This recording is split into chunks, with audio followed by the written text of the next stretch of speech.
A National Clearinghouse on Disability and Exchange and Sky's the Limit Productions presentation. All Abroad, a video to promote the involvement of people with disabilities in international exchange opportunities. A circling globe is edged in blue and strings of sparkling lights link countries. In an overlay of videos, people are shown clapping and laughing. In an ever-changing, interdependent global community, the world needs all its citizens. Without you, the world misses out, and you miss out. A young man in a wheelchair is pushed up a grassy hill by another young man in blue jeans and work boots. Hey, have you imagined volunteering in another country? Have you thought of working in a national park in Costa Rica? Or how about making wheelchairs in Uganda? What do you think it will be like to study at an accessible university in England? Would you like to take on more of a challenge and travel to a country that doesn't have the same accessibility as here in the U.S.? You can teach English in Ecuador or spend a summer at a language school in France. You can become fluent in French and make friends with the locals. I've found that internships abroad are a great way to get more work experience. Build up your resume while having the time of your life exploring the world. How about applying for a Fulbright scholarship or another research opportunity? Perhaps you could research and write about the sociology of culture in Latin America, the politics of Eastern Europe, or any research topic that interests you. International cities, buildings, and villages are shown. Imagine yourself living with the host family, learning the language of that country, and truly becoming part of the family. Can you picture yourself living in a dorm, surrounded by your peers and making friendships of a lifetime? Or how about having your own apartment on the coast of Thailand, making the changes you need to feel comfortable in a new country? The opportunities are infinite. The choices are only limited by your imagination. Why go on an international exchange? Susan Siegel.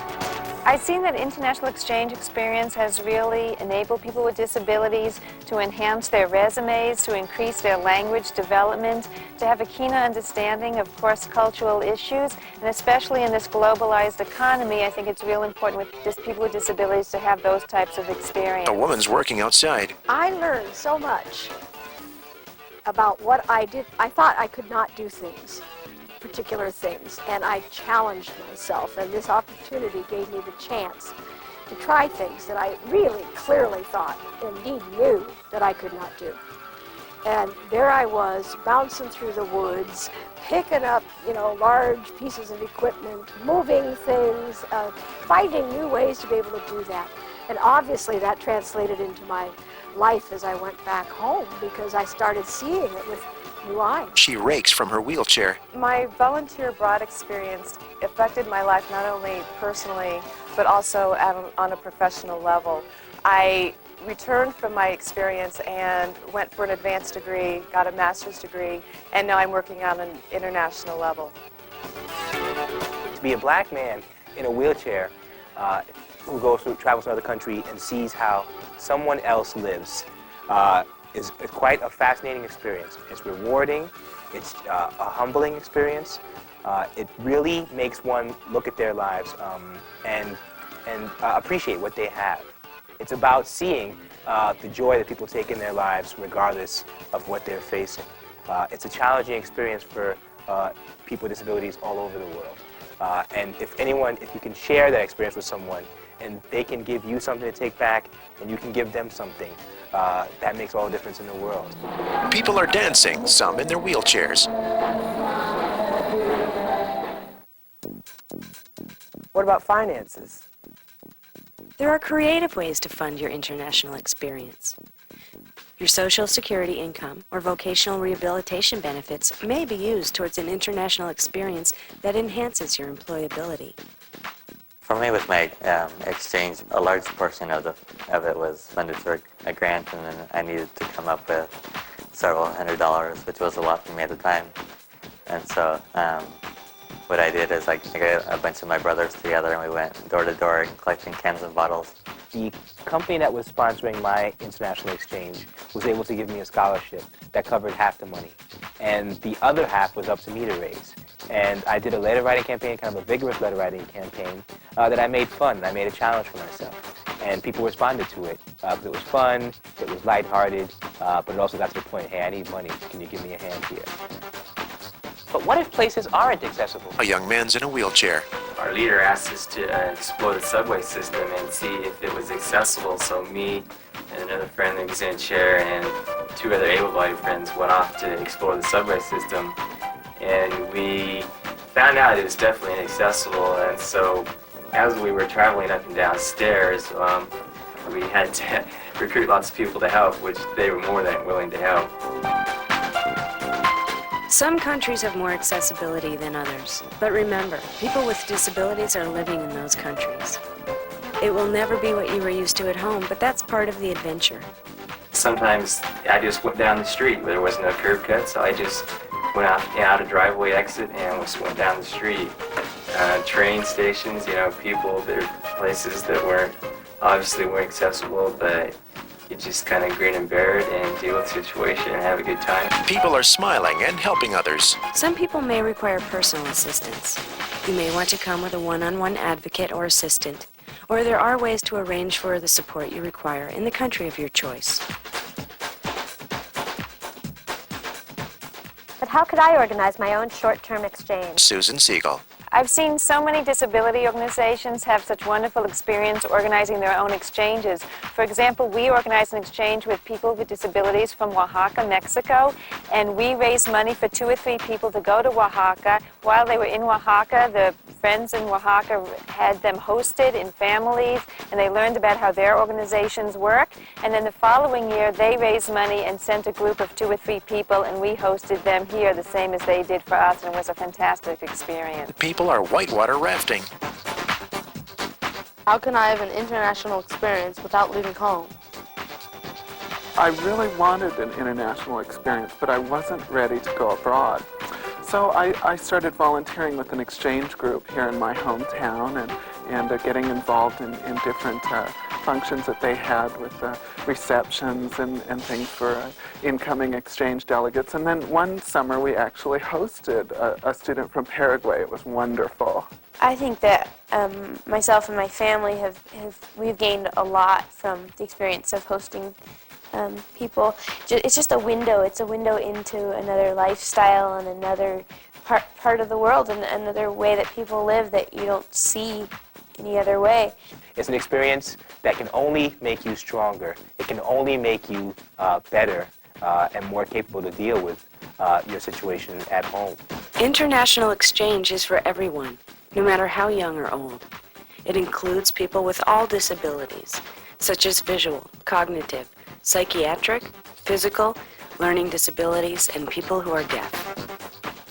The National Clearinghouse on Disability and Exchange is managed by Mobility International USA and sponsored by the Bureau of Educational and Cultural Affairs of the United States Department of State. The sole purpose of the Clearinghouse is to open up a world of international opportunities to people with disabilities.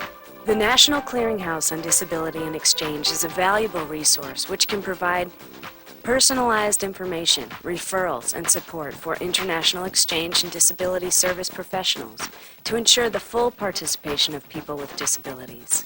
Contacts with international exchange organizations and disability organizations throughout the world. Publications and resource materials.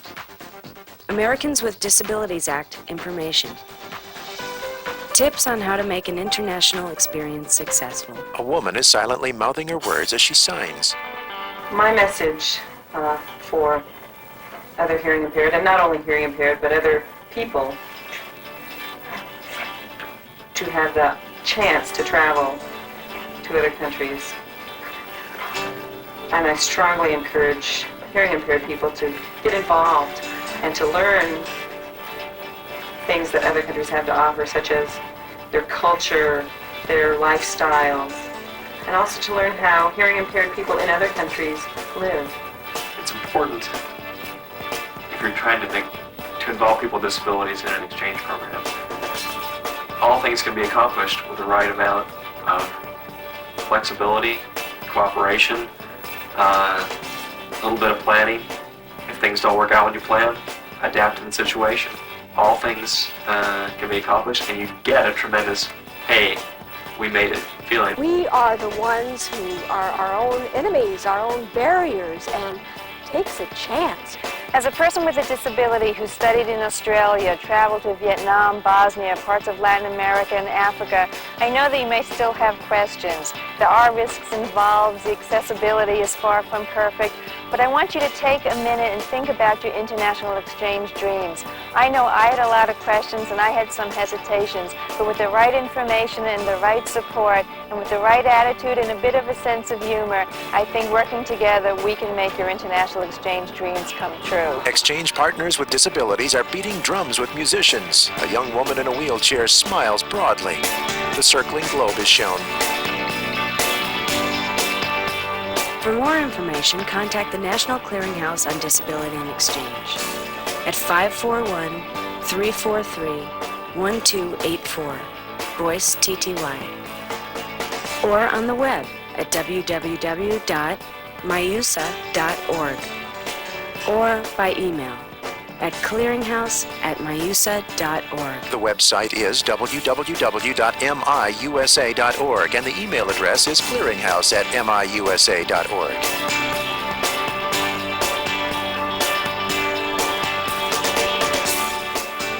This video was produced by the National Clearinghouse on Disability and Exchange, which is managed by Mobility International USA and sponsored by the Bureau of Educational and Cultural Affairs of the United States Department of State. Executive producers Susan Siegel and Rhonda Newhouse. Producer-director Dana Vian. Camera Dana Vian. Audio Dana Vian. Video taken from Loud, Proud, and Passionate, 1998 Mobility International USA. Executive producers Susie Grimes, Cindy Lewis, and Susan Siegel. Producer-director Dana Vian.